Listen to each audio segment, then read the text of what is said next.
Hey, can anyone hear me okay?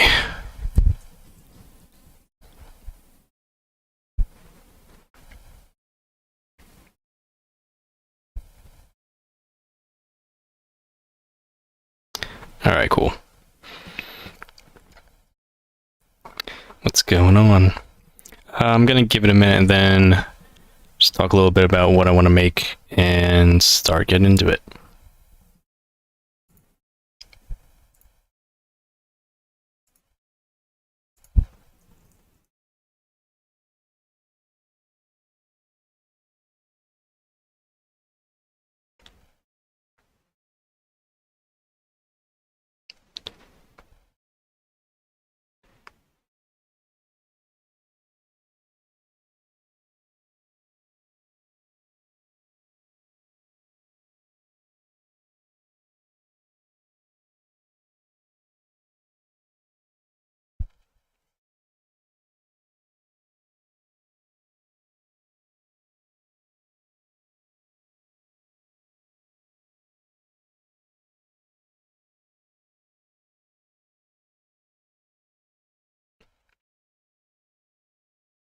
Alright, so this is probably going to be relatively quick, but basically what I wanted to do is pretty much track the performance of Power Hour, or 3 to 4 p.m.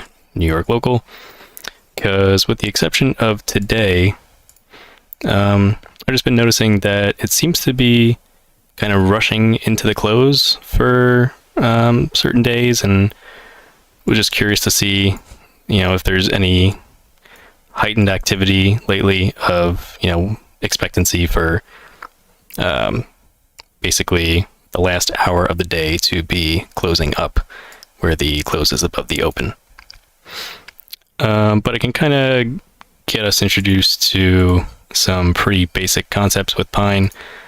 I started making pretty much a skeleton of the script, so I have something to kind of go off of so it doesn't take too long. But I will try to explain along the way. And of course, if there are any questions, please let me know. Yeah, give me 1 second, we'll get started.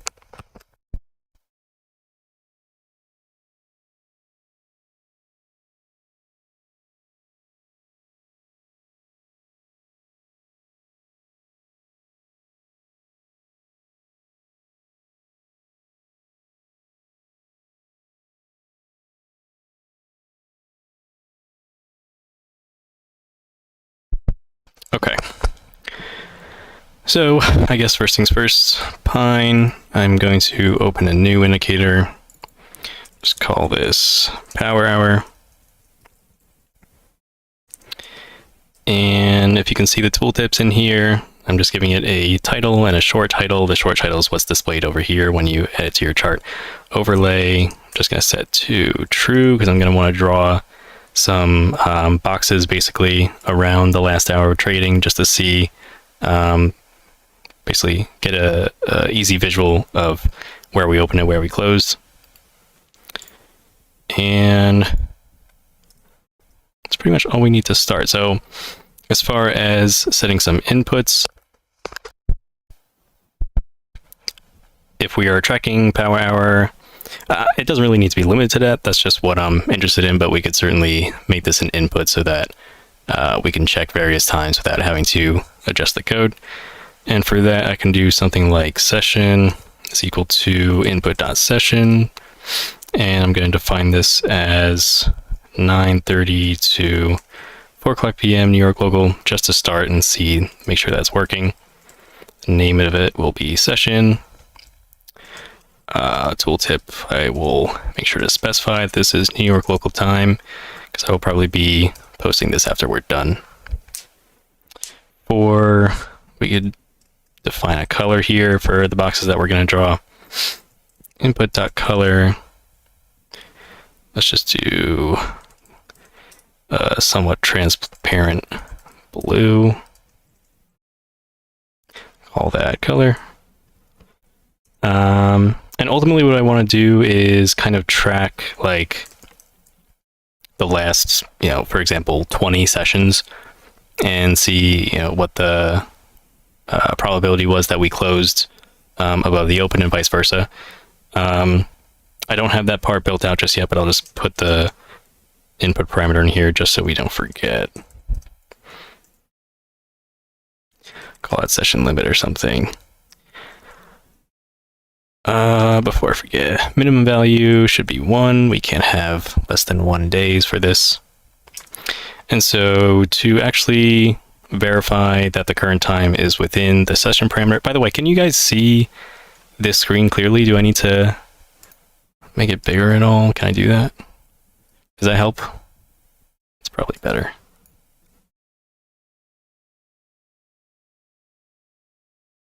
How's that? We can just do, so I'm going to define just a parameter t for, that's going to basically say that it's a valid time.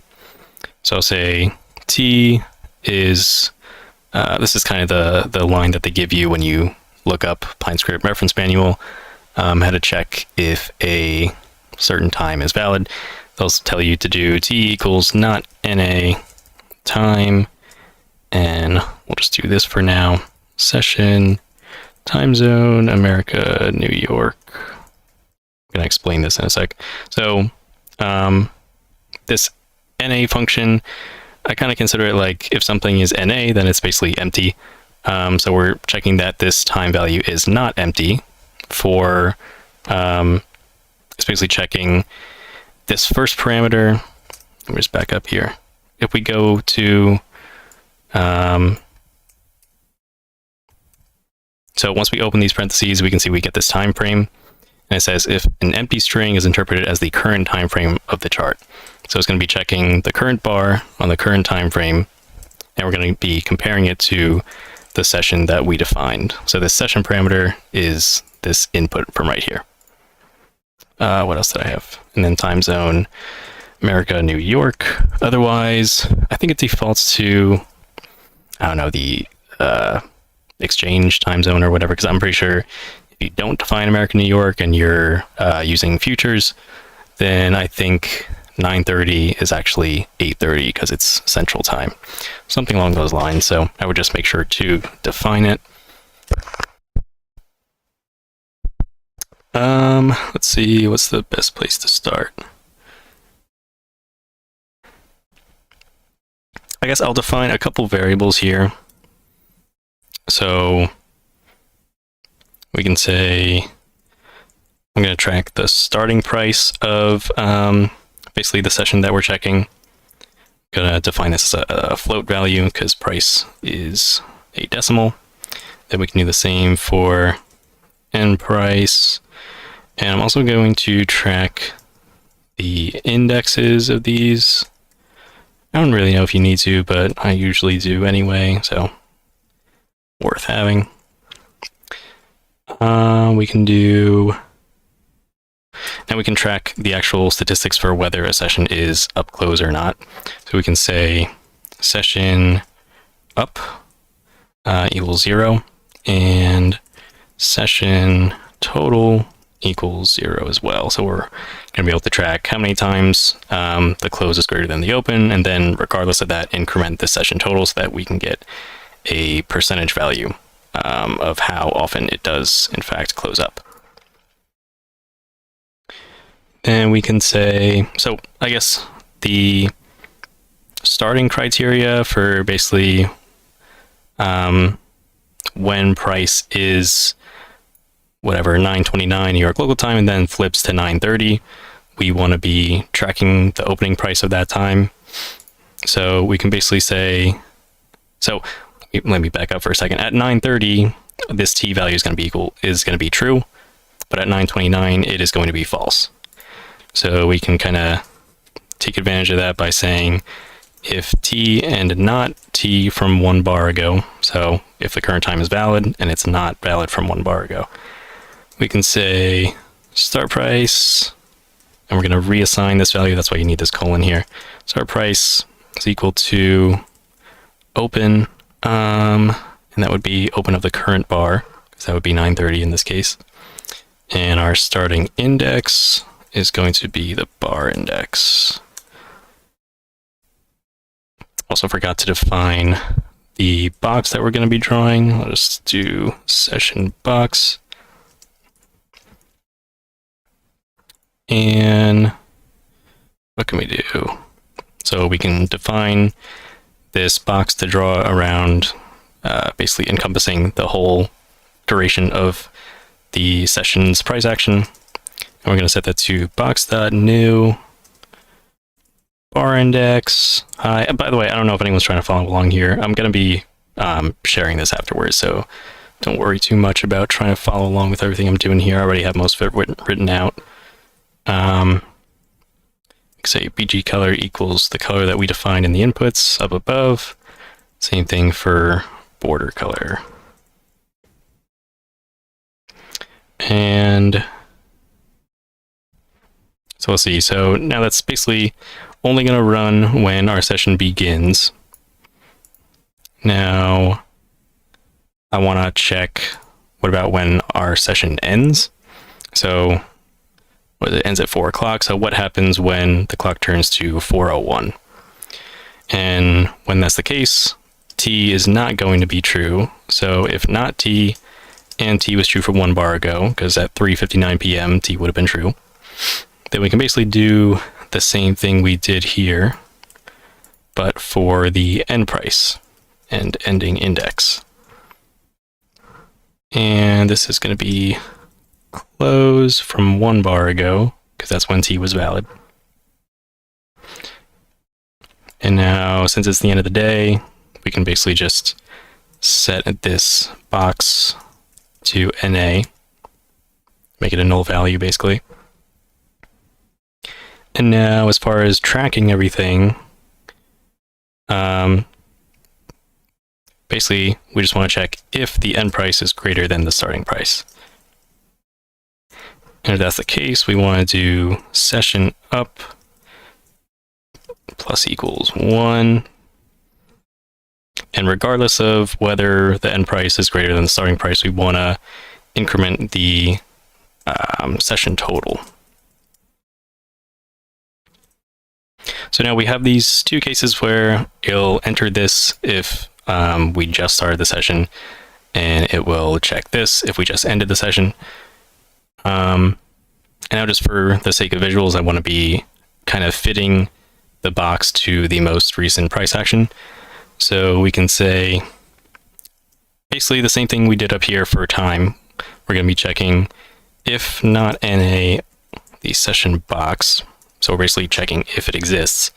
And the only way it exists is if it is initiated here when we enter a new session, because we set it to null basically when the session is over. Then we can say box.set right. Going to be passing in session box, and we're just going to be setting it to the current bar index. Now, if the current high is greater than the box's high, then we just want to refit that. So if high is greater than box.get top session box, then box.set top, can't type, session box high. And same thing for the low. If the low is less than the current box's low, then we're just going to refit that. Let's get bottom and set bottom. Let me save this and see. Yeah, that's fine. Power hour.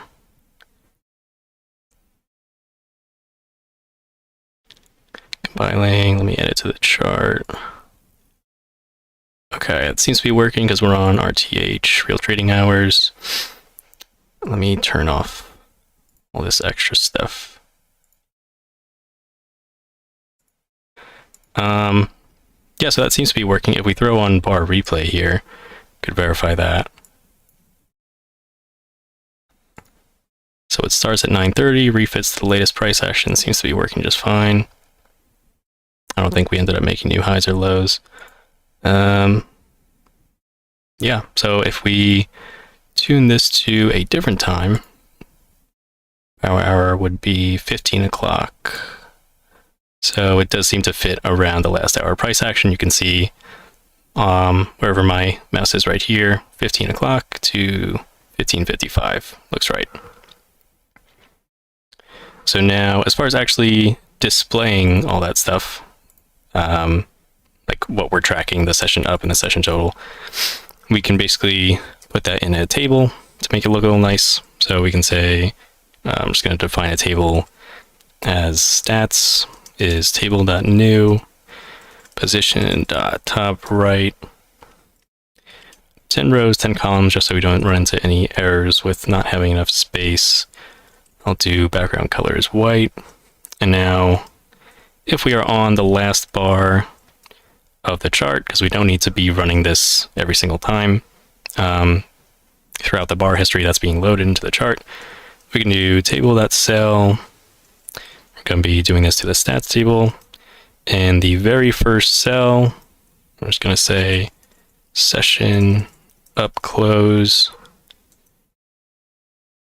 And I'm going to copy that. And then right next to it, I'm going to, what do I want to do? I guess we can put the total number of instances. So we need to pass a string here. So we currently have a integer value. So we would have to pass that in as str.toString. And let's just do session up. And then we could do session total. Make that session total. And then the last thing we want to check, oh, wait. Also want to make sure this is on a new row, otherwise it'll just or rather overwrite the data that we just made in here. Paste one more time, and I want to check the percentage of this occurring. So I can just do session up divided by session total times 100, and you can actually do this format %, to make it a little easier. See if that comes up. All right, cool. Let me exit out of bar replay. So yeah, that was pretty easy to make. So this is very limited to the amount of data that you can get on TradingView, and I think that depends on the plan that you have, whether you're Pro or Pro Plus or Premium. I think that affects basically how many bars back you're able to look on a chart, and I think the limit is like 10,000 bars or something like that. But basically, 72 days obviously isn't too statistically significant. You would probably want to, if you were seriously trying to collect data on this, it would be better to do this in something like Python, where you could get access to much more data. But I mean, if you're just trying to flesh out ideas, I usually just come to PineScript first, just because it's pretty easy to work with. It's kind of similar to Python in its language structure. It's not very difficult compared to some bracketing languages like C or whatever. But yeah, this pretty much accomplishes what we wanted to do. So out of this many 72 sessions, 46 closed above where they opened, and that would be a 64% probability. So it also matters, you can zoom out a little bit to get more history. So we see on a 15-minute chart, we're getting much different numbers. That's because we're getting the same amount of bars, but we're able to look back more because we're on a higher time frame. And so we have 215 sessions, and now the percentage of those that are up close are only 58%. And obviously you have to be kind of careful of what time frame you go here, because obviously you say, maybe we go to a 4-hour or a daily to get even more data, but then the time frame is larger than what you're actually trying to look at, and you won't get anything. So even on a half-hour chart, should still work, because we're looking at these two bars right here, and we get a little over 500 sessions, 50% probability. But as we zoom in, we can see that more recently we're getting a higher chance of closing up in the last hour. And maybe we can just do some visual things to make it stand out a little bit better. So maybe we can say if the close is below the open, we can color this box red. Otherwise, color it green, something like that. We can try doing that. Bar state equals last. So we're going to do that on in this loop right here, because that's when our session is ending, right? We have T is not valid, and it was just valid 1 bar ago. So if not NA session box, we can do, what can we do? We could say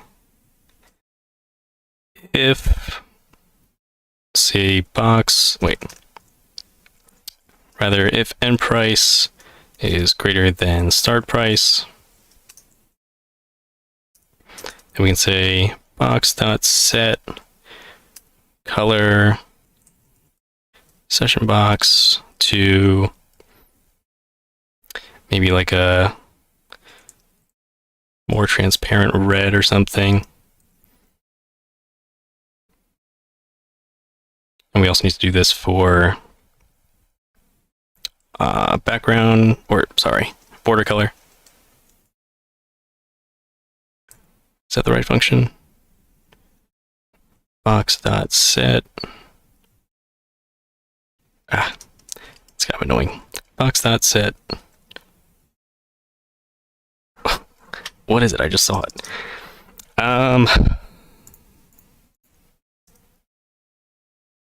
There it is. Set border color.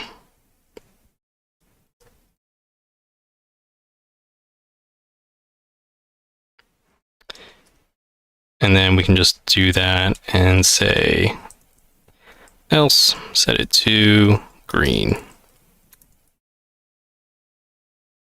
Oh, I have this reversed, don't I? If end price is greater than start price, we want to show green. Otherwise, we want to show red. Makes a little more sense. Let's see if it works. And it does not. Why is this one showing green? What do I do? If end price is greater than start price,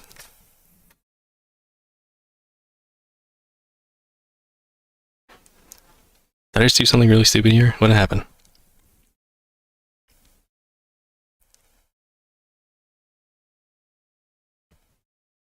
We set our end price over here.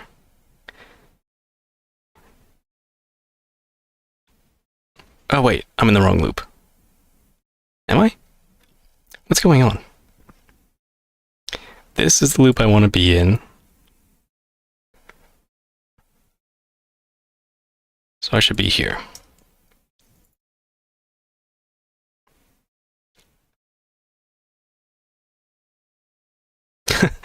Or not.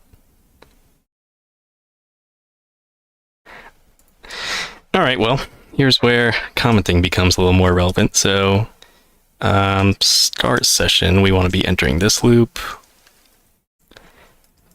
End session, we want to be entering this one. And this is just,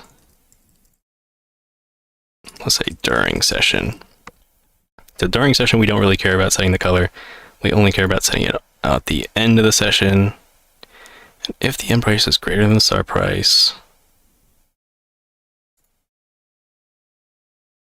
Oh, whoops. Okay, we already set the box to NA here, so these functions are taking effect. So we can move that up here. And I think that should be good. Yeah. Okay. So we start over here, maybe make that a little less vibrant.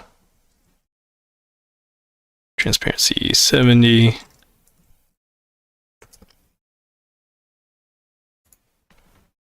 Yeah, okay. So opening price is right here, close down here, box is red. We just do the entire day, so it's a little easier to see. Wrong one. 9:30.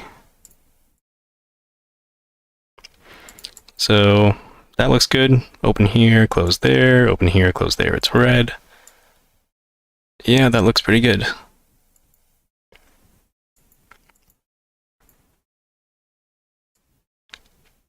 right, cool. Not sure there was too much else I wanted to do just now. I mean, at the end of the day, we could definitely add to this over time. Maybe this just becomes a regular streaming thing where we can add bits and pieces. I would be interested in testing a couple different times here, like especially those related to maybe DR sessions. So 9:30 to 10:30, maybe lunch hour. Nothing too significant there. Drop into a lower time frame. Yeah, so on the 5-minute is where I found it to be a little more significant for 3 to 4 p.m. Eastern. I think it was, yeah, 64% over the last 72 trading sessions. It's pretty much like 3 months, roughly. What about 2-minute? Yeah, so over the last 30 sessions, it is 71%. What the last 30 sessions look like. Pretty much straight up, so that makes sense. Again, I think it'd be definitely nice to collect this sort of thing in Python for some actually more reliable data. But you know, smaller, more recent sample sizes can also be interesting to take a look at, which is the whole reasoning for me trying to flesh this thing out. I don't know, what else could we add here? During session.